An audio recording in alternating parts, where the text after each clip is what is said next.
demanded my respect. My name is Nathalynne McGinnis. I am currently a broadcast business affairs manager working at Ogilvy & Mather. Being an African-American woman in a general market agency is where I started out in the business as a producer. You always had to prove yourself better than that white producer that was working at the agency.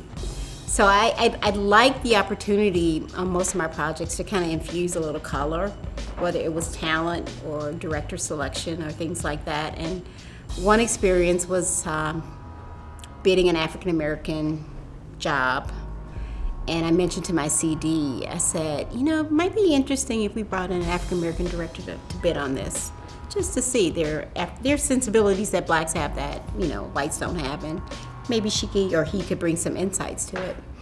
And candidly or blatantly, he said, if the client doesn't make it a problem, you shouldn't make it a problem either. And I was like, oh. Later, he relented, and we ended up working with an African-American director. Mentoring is a big part of what I like to do. Someone gave me an opportunity to move through the ranks at an agency, and so I like to give back. And giving back to younger creatives was just kind of showing them the ropes and letting them know that they had an opinion and an insight in terms of making creative better. I started out as a receptionist, by the way, going back. And just to see what they were doing, I was intrigued. And I was like, okay, I could do this. This can't be that hard. And so I just kind of held on to it, followed some people around.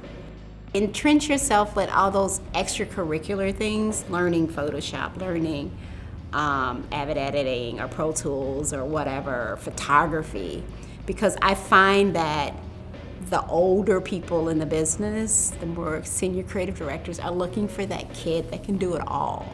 You know, whatever you think advertising wants, you do it.